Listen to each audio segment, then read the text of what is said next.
जय हिंद दोस्तों, स्वागत है आप सभी का आपकी अपनी डेली करंट अफेयर्स की क्लास में। मैं हूं आप सभी का राजा गुप्ता और 8 मई 2025 के इंपॉर्टेंट डेली करंट अफेयर्स को डिटेल से यहां पे डिस्कस करने जा रहा हूं। जो आप यहां पे क्लास नंबर देख रहे हैं 1251 नंबर की क्लास देख रहे हैं। लगातार 1251 दिनों से मैं आपको डेली करंट अफेयर्स पढ़ा रहा हूं।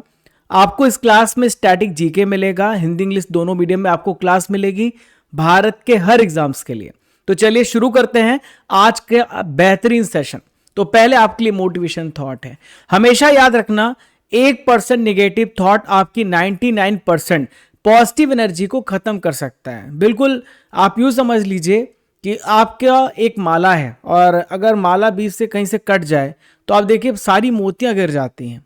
आप यूं समझ लीजिए कि आपके पास आपने किसी चीज को रखा है और उसमें आप छोटा सा एक चिंगारी लगा दे, वो पूरा आग बन जाएगा।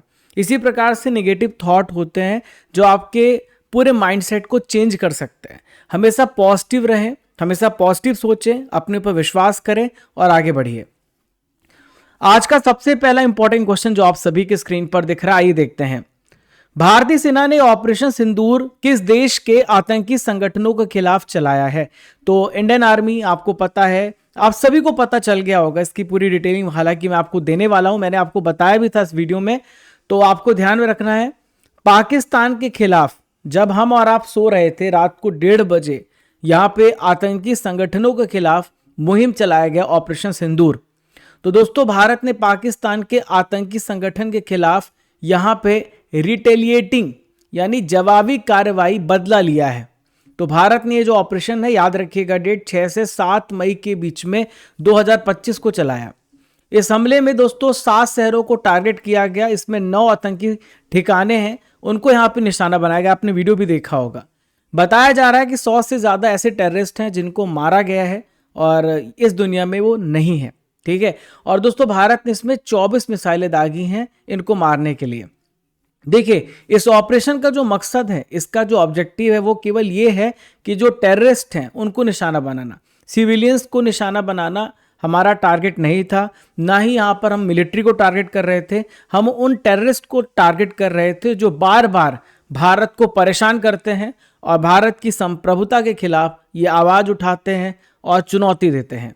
तो इस ऑपरेशन में आम नागरिक को कोई भी नुकसान नहीं हुआ है। सारे टेररिस्ट एक्टिविटीज़ जो करते हैं उनको यहाँ पे नुकसान हुआ है। याद होगा आपको कश्मीर के पहलगाम में जब 22 अप्रैल को आतंकी हमला हुआ था, हमारे 26 पर्यटक मारे गए। उसमें एक नेपाल का टूरिस्ट था, वो भी यहाँ पे मारा गया, शामिल थे उसमें। तो साथियों यहाँ पे 9 आतंकी ठिकाने जहाँ पर हमला हुआ है, आप यहाँ पर देखिए तो ये बहावलपुर है, मुरीदके है, तेहरा करला है, सियालकोट है, बरनाला है, कोटली है और यहाँ पे मुजफ्फराबाद है। और ये जो सारी जगह आप यहाँ पर देख सकते हैं सब पीओके में आते हैं, पाकिस्तान ऑक्युपाइड कश्मीर में आते हैं। आइए देखते हैं दूसरा क्वेश्चन जो आप सभी के स्क्रीन पर दिख रहा है। अर्जन सिंह मेमोरियल हॉकी टूर्नामेंट 2025 को किसने जीता है? तो भारतीय रेलवे, इंडियन रेलवे ने अर्जन सिंह मेमोरियल हॉकी टूर्नामेंट को जीत लिया है। ये जो कंपटीशन था ये 6 मई को हुआ। कहां पर हुआ? चंडीगढ़ में हुआ। और 6वां marshal of the air force Arjan Singh memorial hockey tournament का भी यहाँ पे रिसेंटली में समापन हुआ, ये कंक्लूड हुआ है। तो भारतीय रेलवे ने फाइनल मैच में यहाँ पर आप देखिए रेल कोच फैक्ट्री कपूरथला को 3-1 के टाई ब्रेकर में हराया है और यहाँ पे भारतीय रेलवे विनर बन गई है। दोस्तों यहाँ पे अतुलदीप का नाम याद रखिएगा, मैन ऑफ द मैच बने। Player of the tournament Amritpal Singh बने। जो विनर था उनको 3 लाख रुपए की कैश प्राइज मिली और रनर अप को 2 लाख रुपए का कैश प्राइज दिया गया है। हॉकी से रिलेटेड कप्स को भी डिस्कस कर लेते हैं जो यहाँ पे कंपटीशन हुए हैं। तो 15 नंबर की हॉकी इंडिया सीनियर महिला राष्ट्रीय चैंपियनशिप 2025 में विजेता झारखंड रहा और रनर अप हरियाणा रहा। महिला हॉकी इंडिया लीग 2025 इसका आयोजन रांची में हुआ। विजेता ओडिशा वॉरियर्स था, रनर अप सुरमा हॉकी क्लब था। महिला जूनियर एशिया कप 2024 का आयोजन मस्कट ओमान में हुआ। विजेता भारत था, रनर अप चाइना था। देखिए फ्रेंड्स, आप सभी Raja Gupta current affair Telegram channel को डेफिनेटली ज्वाइन करें। आपको यहाँ पे क्विज, इंपॉर्टेंट नोटिफिकेशन, बहुत कुछ यहाँ पे आपको मिलता है। रेगुलर आपके टेस्ट होते हैं। अगर आपको कोई भी हेल्प चाहिए तो आप इस नंबर पे हमें कांटेक्ट कर सकते हैं। ये हमारा नंबर है, हमारी टीम और हम यहाँ पर आपके लिए 24/7 अवेलेबल है। क्वेश्चन नंबर 3 आई देखते हैं। फ्रेडरिक मर्ज किस देश के हाल ही फिलहाल में नए चांसलर बने, न्यू चांसलर बने फ्रेडरिक मर्ज किस देश के? तो देखिए जर्मनी के चांसलर बने। कहाँ के चांसलर बने? जर्मनी के ये चांसलर बनाए गए हैं। आप तस्वीरों में जर्मनी के चांसलर को आप देख सकते हैं। इनकी पार्टी का नाम है CDU यानी कंजर्वेटिव क्रिश्चियन डेमोक्रेटिक यूनियन। क्या नाम है इसका? यहाँ पे कंजर्वेटिव क्रिश्चियन डेमोक्रेटिक यूनियन। तो यहाँ पर इस पार्टी के नेता फ्रेडरिक मर्ज 6 मई 2025 को जर्मनी के जो चांसलर हैं ये इलेक्ट किए गए हैं। दूसरे राउंड की वोटिंग में इनको 325 वोट मिले और इनके गठबंधन के पास 328 सीटें थीं। तो ये पहली बार ऐसा हो रहा है जर्मनी की हिस्ट्री में कि जब किसी चांसलर के कैंडिडेट को यहाँ पर पहले दौर में बहुमत हासिल नहीं हुआ, उनको सेकेंड राउंड में जाना पड़ा। और यहाँ पे अगर मर्ज या फिर कोई भी ऐसा कोई जो कैंडिडेट बहुमत हासिल नहीं कर पाता है तो जो प्रेसिडेंट होते हैं वो पार्लियामेंट को भंग कर सकते हैं। हमारे यहाँ भी ऐसा होता है। अब देखिए जर्मनी की बात कर रहे हैं तो जर्मनी की आप लोकेशन देखिए, मिड ऑफ यूरोप में आपको देखने को मिलता है। इसकी कैपिटल बर्लिन है। फ्रैंक वॉल्टर स्टीनमेयर यहाँ के प्रेसिडेंट है। जो करेंसी यूज होती है यहाँ पे यूरो है। आप यहाँ पे इसके नेबरिंग कंट्रीज को देख लीजिए तो यहाँ पर आप देखेंगे जो डेनमार्क है वो यहाँ पे पड़ोसी देश है। मैं आपको एक एक करके पूरा समझा देता हूँ। तो आप यहाँ पे जर्मनी देख रहे हैं तो पहला पड़ोसी देश डेनमार्क है, सेकंड यहाँ पे पोलैंड है, थर्ड यहाँ पे चेक रिपब्लिक है, फोर्थ यहाँ पे देखिए ऑस्ट्रिया है, फिफ्थ यहाँ पे देखिए स्विट्जरलैंड है, फिर यहाँ पर देखें आप फ्रांस है, अगला है यहाँ पे लग्जमबर्ग, यहाँ पर आपको लग्जमबर्ग देखने को मिलेगा, फिर यहाँ पे बेल्जियम है, फिर ये नीदरलैंड है। तो इस प्रकार से जर्मनी अपने पड़ोसी देशों से घिरा हुआ है। दोस्तों कल मैंने आपसे 3 क्वेश्चन पूछे थे जिसका आंसर आप सभी को कमेंट बॉक्स पे देना होता है। तो देखते हैं आप कितने प्रश्नों को सही कर पाते हैं। फिर मैं आपको 3 क्वेश्चन वापस से आपसे पूछ रहा हूं, पहले आप चेक कर लीजिए कि आप कल के प्रश्नों में सही है कि नहीं। जो मुख से निकली लार होती है वो किसका पाचन करती है? तो ये आप देखिए ये स्टार्च का डाइजेशन करती है। स्वर्ण मंदिर भारत के किस शहर में है? तो अमृतसर पंजाब में स्वर्ण मंदिर है। माउंट एवरेस्ट पे चढ़ने वाली सबसे पहली भारतीय महिला फर्स्ट इंडियन वुमेन कौन है? बचेंद्री पाल है। दोस्तों मैं आपसे 3 प्रश्न पूछ रहा हूं जिसका आंसर आप सभी को कमेंट बॉक्स पे देना है। रेबीज के टीके की खोज किसने करी है? भारत का सबसे लंबा बांध कौन सा है? नेफा किस राज्य का पुराना नाम है? इन तीनों प्रश्नों का उत्तर आपको कमेंट बॉक्स पे देना है।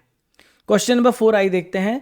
अंतरराष्ट्रीय मुद्रा कोष यानी IMF तो इन्होंने अप्रैल 2025 की एक आउटलुक रिपोर्ट पेश करी है जिसमें बताया कौन सा देश 2025 में दुनिया की 4th लार्जेस्ट इकोनॉमी बनने जा रहा है। तो दोस्तों गर्व कीजिए, भारत यहाँ पे 4th लार्जेस्ट इकोनॉमी बनने जा रहा है और भारत बहुत जल्द जापान को पीछे छोड़ देगा और भारत यहाँ पे 4थे पोजीशन पे आ जाएगा। भारत अभी 5th प्लेस पर है। तो IMF ने अभी आउटलुक रिपोर्ट यहाँ पे पेश करी है। जापान जो है भारत से पीछे हो रहा है और भारत जो है 4th लार्जेस्ट इकोनॉमी बनने जा रहा है। इस रिपोर्ट में ये बात बताई गई है। तो IMF ने अनुमान लगाया कि भारत का जो GDP है वो $4.187 ट्रिलियन तक पहुंच जाएगा, जबकि जापान का जो GDP है वो $4.186 ट्रिलियन रहेगा। तो आप यहाँ पर देख सकते हैं भारत की रैंक यहाँ पे 4th होगी और विकास दर 6.2% होगा और विकास दर ग्रोथ रेट 2026 में 6.3% होगा, ऐसा IMF ने हमें बताया है। देखिए यहाँ पर हम बात करें तो भारत का GDP 2027 तक $5 ट्रिलियन का हो जाएगा और 2030 तक $6.8 ट्रिलियन का हो जाएगा। देखिए यहाँ पे सबसे टॉप प्लेस पर अमेरिका है अभी प्रेजेंट में इंडिया पूरे वर्ल्ड में, सेकंड नंबर पे चाइना है, थर्ड पे जर्मनी है और फोर्थ पे भारत एक्सपेक्टेड है इस साल आ जाएगा और फिफ्थ पे यहाँ पे जापान होगा।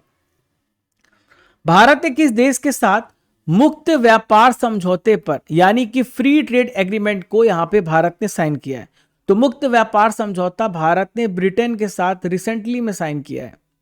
तो 6 मई 2025 को भारत और यूके ने एक ऐतिहासिक फैसला लिया है और यहां पे ट्रेड एग्रीमेंट यहां पे साइन किया है। तो इसका उद्देश्य है आर्थिक सहयोग यानी इकोनॉमिक कोऑपरेशन को बढ़ाना, दोनों देशों के बीच में जो यहाँ पर ट्रेड बैरियर है उसको हटाना, इन्वेस्टमेंट को बढ़ाना, एम्प्लॉयमेंट को बढ़ाना। इस वजह से दोनों देशों ने मिलकर के मुक्त व्यापार यानी कोई भी एक दूसरे के ऊपर टैरिफ नहीं लगाएगा, इसे कहते हैं फ्री ट्रेड एग्रीमेंट। जैसा कि आपने अभी देखा होगा कि अमेरिका ने चाइना पे 50% से ऊपर टैरिफ लगाया, भारत के ऊपर लगाया, भारत लगाता है, तो इसे फ्री ट्रेड एग्रीमेंट नहीं कहते। फ्री ट्रेड एग्रीमेंट उसे कहते हैं कि जिस रेट पर हम आपको यहाँ पे आपके देशों में सामान को बेच रहे हैं तो उसी रेट पे पहुंचे, ना कि आप उस पर कोई टैक्स लगाएं।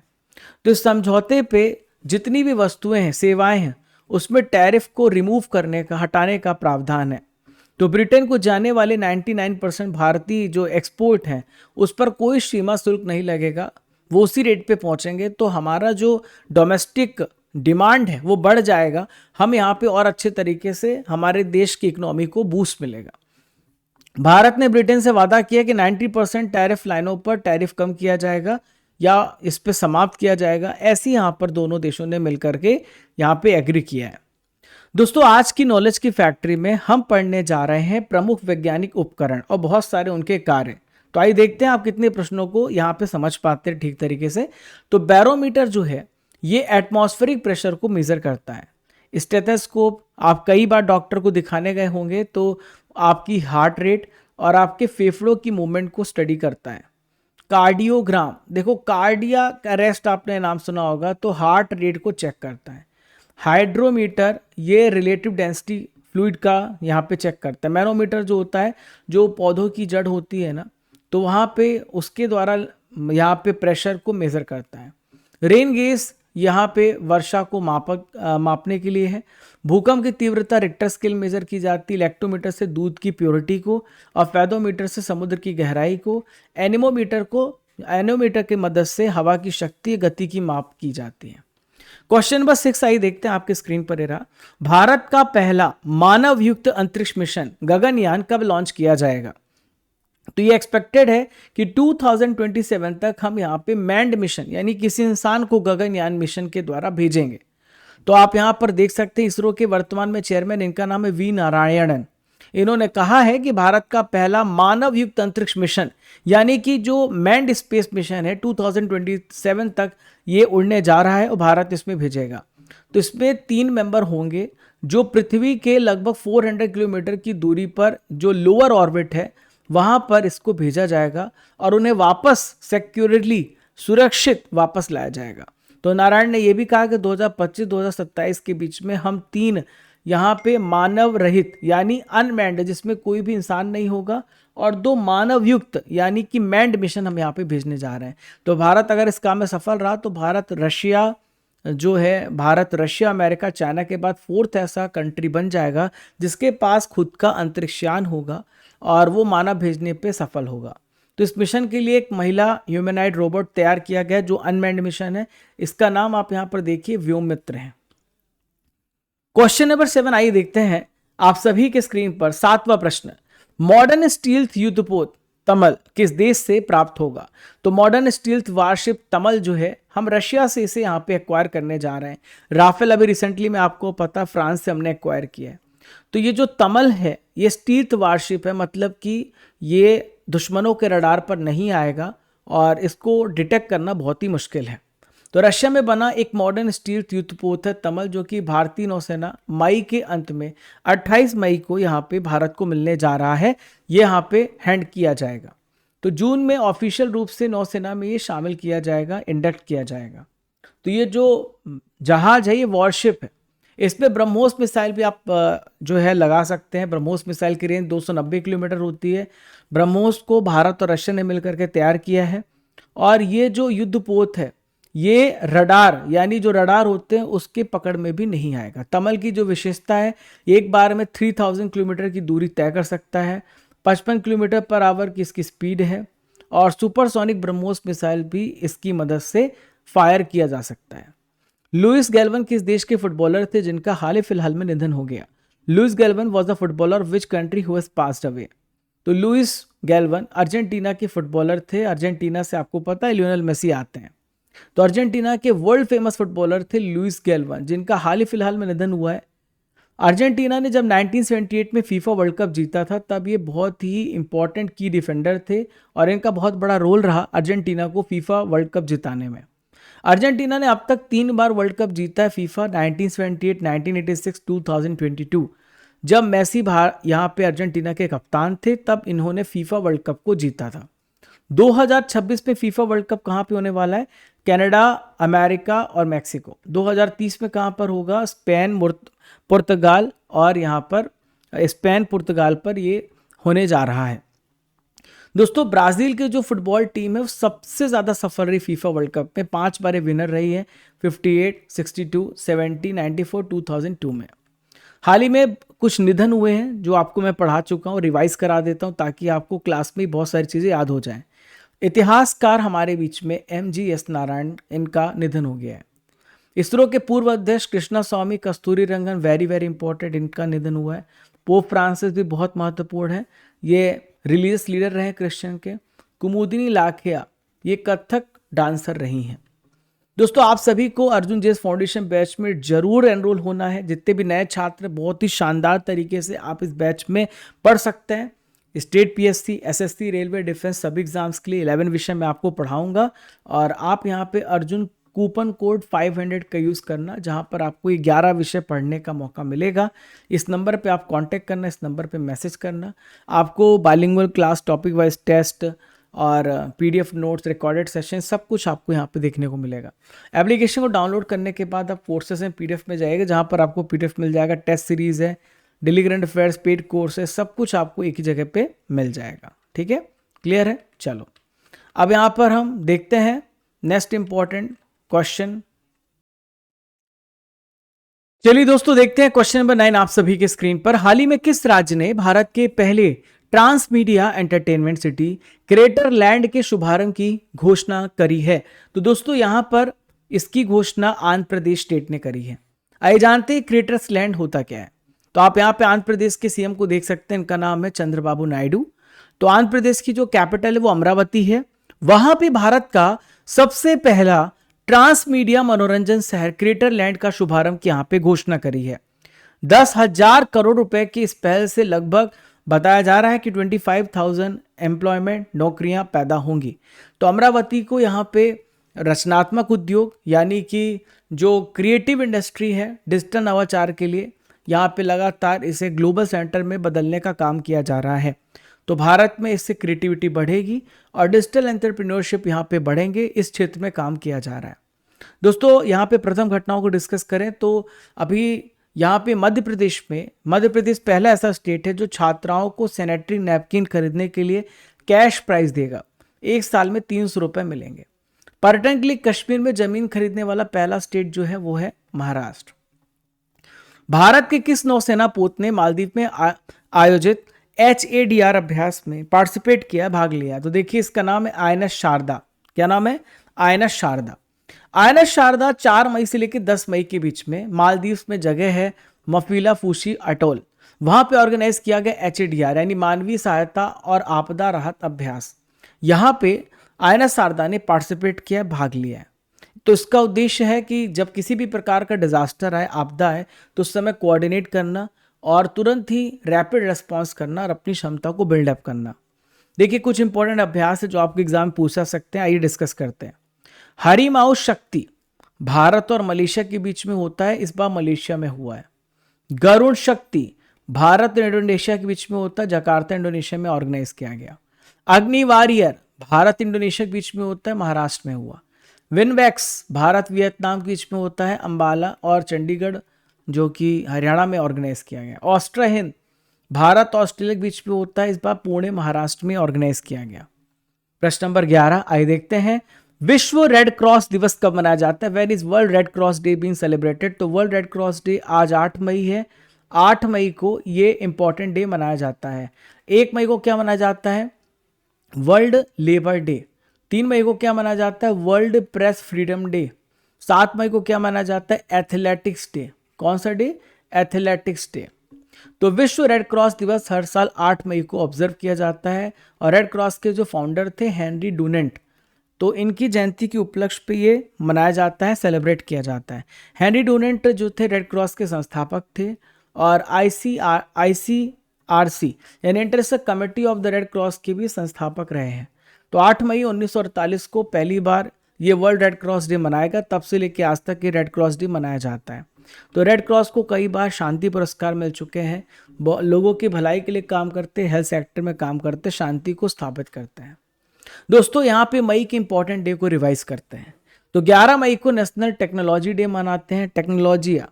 12 मई को इंटरनेशनल नर्सेस डे मनाया जाता है। 16 मई को नेशनल डेंगू डे, 17 मई को वर्ल्ड हाइपरटेंशन डे और 18 मई को world AIDS vaccine day celebrate किया जाता है। आज का आखिरी प्रश्न जो थोड़ा सा आपको भावुक करेगा, बहुत सारे लोग इनसे दिल से जुड़े हुए हैं, और ये है हाल ही में किस भारतीय क्रिकेटर ने टेस्ट क्रिकेट से संन्यास लिया है। देखिए T20 से तो पहले ही संन्यास ले लिया था, अब टेस्ट भी नहीं खेलेंगे रोहित शर्मा, ओनली ODI पे फोकस करेंगे। तो भारतीय क्रिकेट टीम के कप्तान है रोहित शर्मा, इन्होंने इमीडिएट इफेक्ट से टेस्ट क्रिकेट से रिटायरमेंट लेने की, संन्यास लेने की बात कही है। कल खबरों में बताया जा रहा था कि इनसे कप्तानी छीनी जा रही है मे बी, तो इसके बाद से फिर इन्होंने फैसला किया है। इसके पहले रोहित शर्मा T20 क्रिकेट से भी संन्यास ले चुके हैं। 67 टेस्ट मैच में 12 शतक और 18 50 मारी है और 40.57 का इनका एवरेज रहा है। हाल ही में संन्यास लेने वाले खिलाड़ियों को भी डिस्कस करते हैं। राफेल नडाल टेनिस प्लेयर है जिन्होंने स्पेन के खिलाड़ी टेनिस से संन्यास लिया। रोमानिया की पूर्व नंबर 1 खिलाड़ी सिमोना हालेप ने भी टेनिस से संन्यास लिया है। दोस्तों 12 इंपॉर्टेंट करंट अफेयर आप सभी ने बहुत ही बेहतरीन तरीके से पढ़ा और समझा है। अब बारी यहाँ पे RRR की, जहाँ पे पुराने महीनों के करंट अफेयर्स का बेहतरीन तरीके से रिवीजन करते हैं। तो आइए देखते हैं कि आप कितने प्रश्नों को सही कर पाते। कमेंट बॉक्स पे अपना कमेंट कीजिए ताकि पता चले कि आप कितने पानी में हैं। फ्रेड डैरिंगटन पुरस्कार 2025 से किसे सम्मानित किया गया? सुदर्शन पटनायक को। विश्व मुक्केबाजी कप 2025 में भारत ने कितने मेडल जीते हैं? भारत ने इसमें 6 मेडल जीते हैं। हाल ही में हरियाणा सरकार ने किन 2 स्थानों को संरक्षित पुरातात्विक स्मारक घोषित किया है? तो मिताथल और टी घराना को। आर्टिफिशियल इंटेलिजेंस मॉडल लामा 4 किसने लॉन्च किया है? तो मेटा ने इसको यहाँ पे लॉन्च किया है। ठीक है, ओके, चलिए अगला है अग्निशमन एवं बचाव सेवाओं का DGP किसे अपॉइंट किया गया? सीमा अग्रवाल को। दोस्तों 7 मई के करंट अफेयर्स का रिवीजन करेंगे, जो करंट अफेयर्स कल आप सभी ने पढ़े हैं। देखते हैं कितने प्रश्नों को आप सही कर पाते हैं। आइए देखते हैं। सुधीरमन कप 2025 किस देश ने जीता है? तो सुधीरमन कप को चाइना ने जीता है, 14 टाइम्स इन्होंने जीता है। बैडमिंटन से रिलेटेड कप है। राष्ट्रीय फिल्म विकास निगम के MD के रूप में किसे अपॉइंट किया गया? तो इनका नाम है प्रकाश मगदुम। किस राज्य सरकार ने 5 मई को व्यापारी दिवस घोषित किया है? तमिलनाडु ने। भारत ने किस बांध से चिनाब नदी का पानी बंद कर दिया है? तो बगलिहार बांध से चिनाब नदी का पानी बंद कर दिया है। रामायण उत्सव किस राज्य में आयोजित किया जाता है? तो उत्तराखंड में। 72वीं मिस वर्ल्ड प्रतियोगिता 2025 का आयोजन कहां पर किया जाएगा? हैदराबाद में। द्रौपदी मुर्मू जी 19 मई को सबरीमाला श्री अयप्पा मंदिर का दौरा करी। ये मंदिर किस राज्य में है? तो ये आपको कहां पे देखने को मिलेगा? ये कहां पे? केरल में है। ह्यूमन डेवलपमेंट इंडेक्स 2025 में भारत की क्या रैंक है? भारत की रैंक 130 है। 7 मई 2025 को देश के 244 स्थानों पर युद्ध सायरन बजाए जाएंगे। अंतिम बार भारत में युद्ध सायरन कब बजाए गए थे? तो 1999 में। विश्व एथलेटिक्स दिवस कब मनाया जाता है? तो हर साल 7 मई को वर्ल्ड एथलेटिक्स डे हम सेलिब्रेट करते हैं। सलीम बिन ब्रिक किस देश के प्रधानमंत्री बने हैं? तो ये यमन के प्राइम मिनिस्टर बनाए गए हैं। दोस्तों ल्यूसेंट जीके में प्रीवियस ईयर क्वेश्चन को डिस्कस करेंगे, जो प्रश्न आपके एग्जाम में आ चुके हैं। 1885 में हैजा का टीका किसने डेवलप किया था? तो इनका नाम है JMA फानान। भारतीय पुरा वनस्पति विज्ञान के जनक कौन है? तो इनका नाम है बीरबल साहनी। अगला प्रश्न है, इनमें से सबसे पहले प्रतिजैविक एंटीबायोटिक की खोज यहाँ पे किसने करी है? पेनिसिलिन। एंटीबायोटिक की खोज करी गई, ये पेनिसिलिन है। आज का सवाल है, भारत ने किस देश के साथ मुक्त व्यापार समझौते पर हस्ताक्षर किया? आपको इसका आंसर मुझे कमेंट बॉक्स पे देना है। आशा करता हूं कि आज का सेशन आपको बहुत ही बेहतरीन लगा होगा। ये तस्वीर किसकी आपको पहचान करना है। आप सभी एप्लीकेशन को डाउनलोड कर लीजिएगा, जहां पर आपको आज की क्लास की PDF मिल जाएगी गूगल प्ले स्टोर से, और आप अर्जुन जेस फाउंडेशन बैच को ज्वाइन करिए। 1 ईयर का 2024-2025 का कंप्लीट मंथली पैकेज है, हिंदी इंग्लिश दोनों मीडियम में, और अर्जुन जेस फाउंडेशन बैच में आपको 500 रुपीज़ का ऑफ मिल रहा है। और दोस्तों आप स्टडी कर एप्लीकेशन को डाउनलोड कर लीजिएगा, जहां पर आपको बहुत सारी topic wise books, test pass, ये करंट अफेयर्स का पैकेज, ये सब कुछ आपको एक ही प्लेटफॉर्म पे मिलता है। Monthly current affairs Hindi English medium में, topic wise marathon class, yearly half yearly book, ये सब कुछ आपको एक ही प्लेटफॉर्म पे मिलेगा। Raja Gupta current affair Telegram channel को ज्वाइन कर लीजिएगा। ये हमारा व्हाट्सएप नंबर, आप इसमें कांटेक्ट कर सकते हैं। ये हमारा इंस्टाग्राम हैंडल है, अगर आपको किसी प्रकार की कोई मैसेज करनी तो आप इसमें मैसेज कर सकते हैं। ये स्टैटिक जीके की बुक है जो आप हमारी वेबसाइट से ऑर्डर कर सकते हैं, लिंक डिस्क्रिप्शन बॉक्स में दिया गया है। अप्रैल मंथ्स के करंट अफेयर्स की ई बुक आप यहाँ पे इंग्लिश हिंदी मीडियम में डाउनलोड कर सकते हैं। स्टैटिक जीके की बुक है जो फ्लिपकार्ट, अमेजन और बहुत ही शानदार बुक है, आप इसे पढ़िएगा, आपको पता चलेगा। थ्योरी प्लस ऑब्जेक्टिव दोनों हमने यहाँ पे लॉन्च करी है। तो आशा करते हैं आज का सेशन आपको बहुत ही बेहतरीन लगा होगा। मिलते हैं अगले इंपॉर्टेंट सेशन में, तब तक के लिए आप सभी को जय हिंद, जय भारत।